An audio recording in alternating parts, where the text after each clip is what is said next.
Hello, it's Shirley and Sir Winston. And are you ready for the next installment in the story of Moses?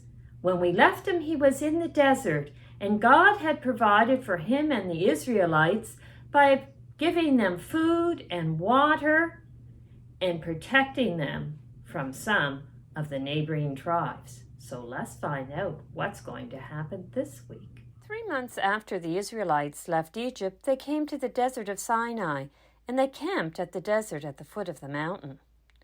Moses and God had a conversation. God told Moses to tell the people to obey him fully and keep his covenant, and they would be his treasured possession. When Moses told the people, they said, "We will do everything the Lord has asked." When Moses brought their answer back, God said, "Prepare the people. I will be coming down to the mountain in 3 days' time." So the people made their special preparations, and then on the 3rd day, after thunder and lightning and a very loud trumpet blast, Moses led the people to the foot of the mountain to meet with God. Mount Sinai was covered with smoke because the Lord came down to it in fire. The sound of the trumpet became louder and louder, and then Moses spoke, and the voice of God answered. The people were so terrified they were shaking with fear. They told Moses, "Speak to us yourself, we will listen, but do not have God speak to us, or we will die." God called Moses to the top of the mountain. God and Moses had a very long conversation. God told Moses the 10 Commandments, very important laws of God, and he told them other ways that the Israelites should behave. The very first commandment was that you shall have no other gods before me. That is, you shall not make an idol like a statue of something to worship. When Moses told the people everything God had said, they said, "We will obey. Everything the Lord has said, we will do." So they had a very special ceremony to mark the covenant with God.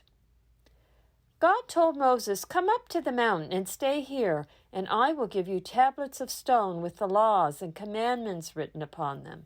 So Moses went up to the mountain, taking his assistant Joshua with him, and they stayed there for 40 days and 40 nights, which is the Bible's way of saying a long time.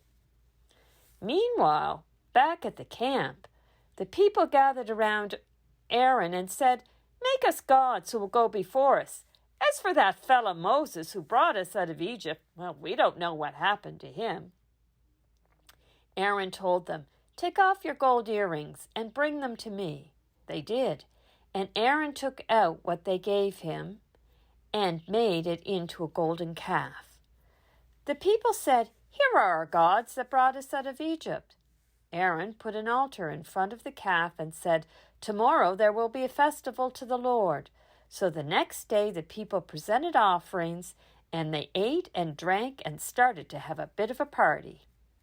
Meanwhile, back on the mountain, God said to Moses, "You better go back down the mountain. I have seen these people make an idol in the shape of a calf and bow down before it and say it brought them out of Egypt, and I am very, very angry. I'm going to destroy them and then make you into a great nation." Moses started an argument with God over this. "Why should your anger burn against your people that you brought out of Egypt with great and powerful deeds?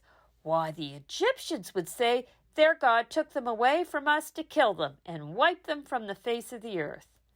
Moses reminded God of the promises he made to Abraham, Isaac, and Jacob. The Lord calmed down and did not bring disaster to his people. So Moses went back down the mountain, taking with him the 2 tablets that God wrote his laws on. When Joshua heard the people shouting, he said, "That's the sound of war." But Moses said, "It's not the sound of war, it's the sound of singing." When Moses got close and saw dancing and the calf, he got very angry. He threw the tablets to the ground, breaking them into pieces. He took the calf they made, burnt it in the fire, ground it into powder, scattered it on the water, and made the Israelites drink it. After things cooled down a bit, Moses said to the people, "You have committed a great sin, but now I will go up to the Lord and see if I can make atonement for their sin." He and God had another conversation, and the Lord sent a plague in punishment for what the Israelites had done. God had Moses make 2 more stone tablets, and he wrote down the words of the covenant with God, and we know them as the 10 Commandments. Well, it seems like the Israelites are certainly having problems keeping their trust in God. And we're finding out now that there's consequences to not keeping your covenant promises. That's very solemn promises that they made to God. Shall we have a little prayer together? If you could bow your heads and repeat after me. Loving God, thank you for being with us. Thank you for the people who look after us. Help us to be kind to others and to your world. Amen. And we'll see you next time at Kids Corner.